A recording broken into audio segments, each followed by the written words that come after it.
Better అనుకుంటా. ఎందుకంటే arrange marriage చూసే గిట్ట మనకైనా తప్పు చేసినా కూడా పెద్దలు సంభాయిస్తారా ఇట్లా కాదు ఇట్లా అని చెప్పేసి మాట్లాడతారు. ఇప్పుడు ఇక్కడ లవ్ మ్యారేజ్ చేసుకోవడం వల్ల ఏంటంటే మీరు ఇష్టపడి చేసుకున్నారు, మీ ఇష్టం మీకు, మేము ఏం చేస్తాం మీరు చేసుకున్నారు కదా అని చెప్పేసి పెద్దవారు కూడా అనడం. ఎవరైనా ఇబ్బంది వచ్చినా కూడా పంచాయతీ చెప్పినా కూడా వాళ్ళు ఏం చేస్తారంటే మీరు మాకు చెప్పి చేసుకున్నారని. అదే పెద్దలు అయితే గిట్ట మన చుట్టాలు ఉంటారు, బంధువులు ఉంటారు, అరే ఇదేంద్ర తప్పు చేసిన అమ్మాయి అబ్బాయి చేసిన ఇట్లా కాదు ఇట్లా అని చెప్పేసి ఉంటారు.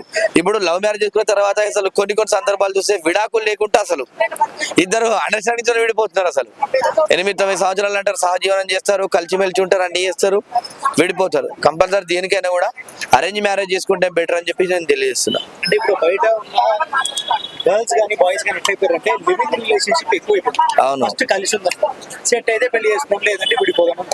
సో ఇప్పుడున్న సమాజానికి ఇటువంటి కరెక్ట్ అంటారు. అసలు సమాజానికి కరెక్ట్ అసలు మెయిన్ అంతా ఈ